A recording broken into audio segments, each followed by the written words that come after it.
Hey, I am making my short film tomorrow, so I will be kind of busy. What's up? It's the Culture Detective here investigating your favorite animes, and today I'm going to be doing an anime review on Sankatsu no Raion, or in English, March Comes Like a Lion. This is a manga illustrated and written by Umino Chika, and then it is adapted into an anime by Studio Shaft under the direction of Shinbo Akiyuki, and this is released in 2016, and this is basically season 1. So, yes, Sankatsu no Raion has been an anime on my watch list for a very long time. There are tons of animes I have to watch that just came out, like Spy Family and Kaguya-sama Love is War Season 3 and Komi-san wa Komisho desu, but no, I decided to watch this one instead. And the reason being is that Sankatsu no Raion seems like an anime that's gonna hit me in the feels. It seems like a really heavy and serious anime that is also kind of artsy, and I just kind of want to watch something like that. And in a way, I was given something like that. So before I talk about the story of the anime, let's talk about the OPs and the EDs. I think they're both very good. And by both, I mean both the OPs and both the EDs are also very good. They don't stand out all that much to me. Like, I wouldn't say these OPs and EDs are like my favorites or anything. I think they're decent, and I think for a show that is going for this tone, I think the OPs and the EDs are very appropriate. Now, let's talk about the story of Sangatsu no Raion. So Sangatsu no Raion is a slice of life anime that follows Kiriyama Rei, who is a 17-year-old boy who is still in high school, and he constantly misses school. Why? Because he has become a professional shogi player, and shogi is Japanese chess. So he has become a professional shogi player, and he goes to matches, and he competes, and he eats a lot of instant noodles and sweet buns for meals, and he's obviously not living a healthy lifestyle.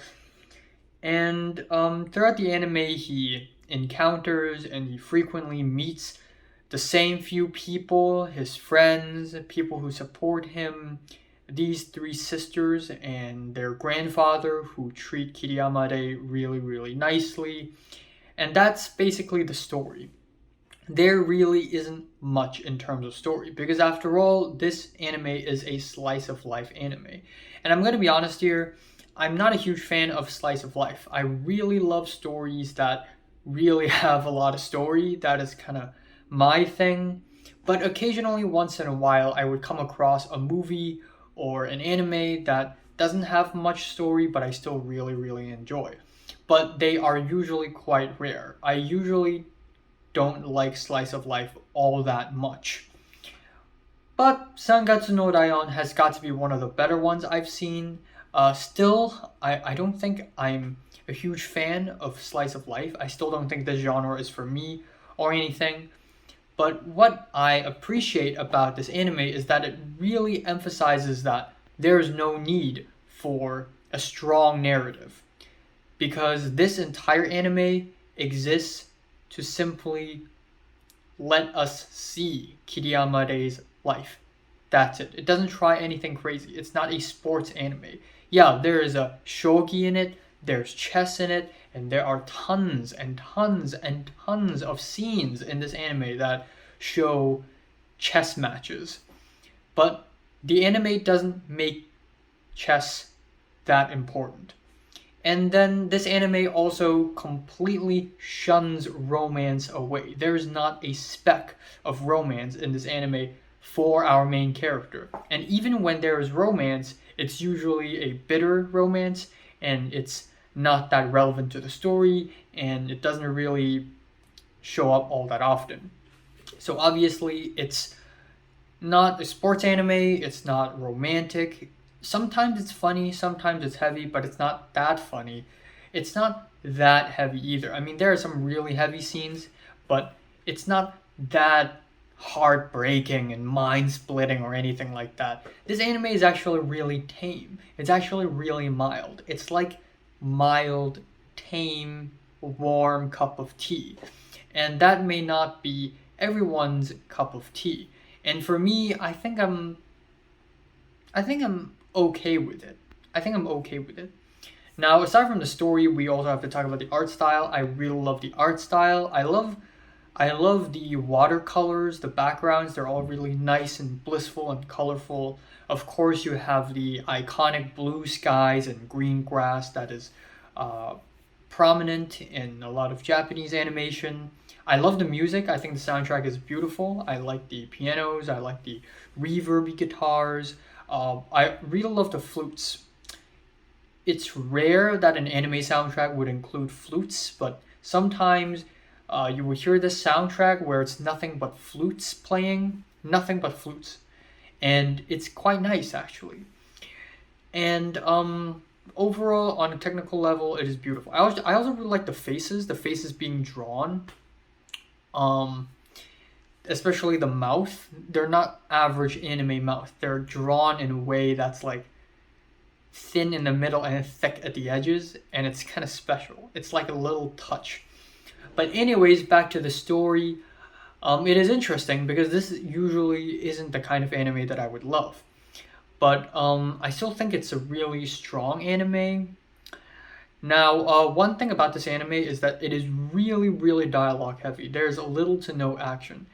And if there is any anime directors who can pull off an anime well with a lot of dialogue, it would be Shinbo Akiyuki. Why? Because he directed the Monogatari series, and the Monogatari series is one of my favorite animes of all times.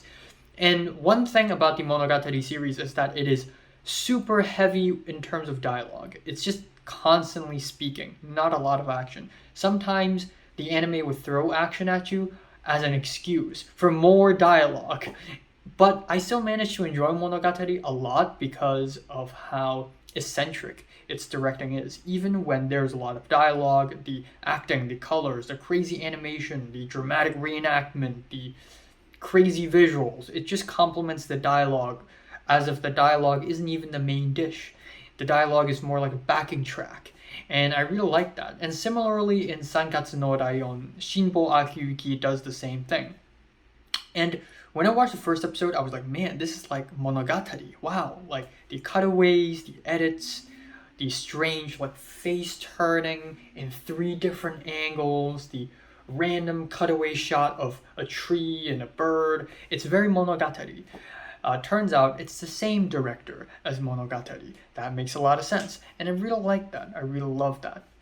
Now, a lot of people are saying that Sankatsu no Raion is about depression, about how Kiriyama Rei suffers from depression.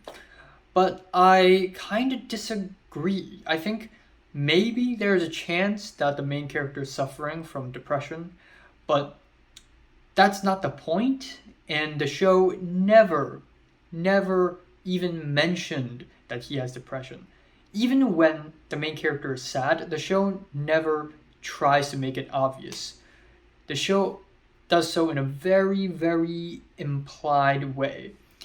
And I like that because I hate it when TV shows stick labels onto people, especially mental illness TV shows and mental illness movies and mental illness short films and whatever, where right off the bat, the movie or the TV show or the anime or the short film basically tell you, oh, by the way, the main character is suffering this. So now you're going to watch the rest of whatever this is with that lens, with that angle in your mind.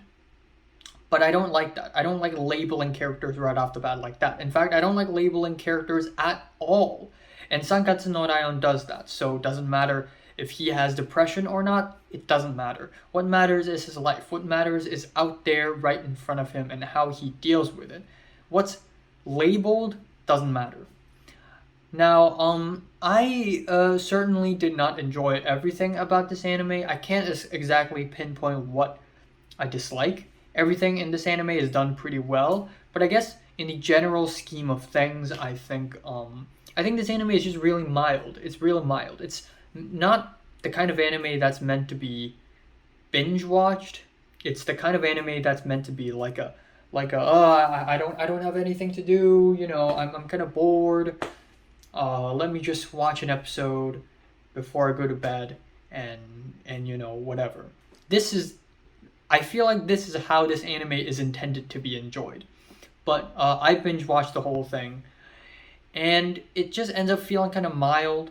It doesn't have much of a conclusion, and I know there's a season two, and I haven't watched that, and I heard that season two is even heavier and more emotional than season one, which I'm really definitely looking forward to.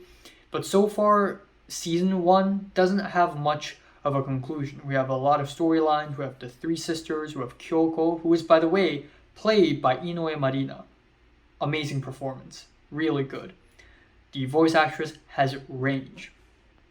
But that is probably my least favorite storyline, because this storyline seems to be the heaviest storyline, because it deals with a lot of sibling trauma, maybe jealousy, anger, resentment. It also involves the other shogi player called Goto. Apparently, Kyoko and Goto are dating, but it's such a bitter relationship. It's a toxic, abusive relationship. And Kiriyamare was somehow involved, and Goto beat up Kiriyamare in a back alleyway or something. But we were never explained. Nobody ever explained to us why this had happened. Maybe it would be explained in season two, but so far in season one, it's just left hanging there without much of a conclusion. Again, the three sisters, they don't do much, and then we have the shogi stuff, which is not really all that exciting or something, but you really see Kiriyamare trying to interact with people, with his best friend Nikaido and Nikaido's brother, apparently, Shimada. Well, Nikaido calls him Anijan, but maybe it's just a saying. Maybe they're not actually biological brothers. That's what I'm thinking. Because yeah, I don't think they are actually brothers. But yeah, overall this is not as emotional or as dramatic as I thought it would be. It's kind of tame. But what I like about this anime is that it is basically a window into someone else's life. Watching this anime is like I'm living my life in real life right now, but when I watch this anime, I'm also living in someone else's life. And this anime really imitates a life with a character not really living in a super dramatic world or anything, with characters constantly reoccurring, not really doing much, things happening repeatedly, being kind of unexpected, world is kind of disjointed without much of a structure. It very much tries to replicate a life. So me watching this anime is literally me experiencing another person's life.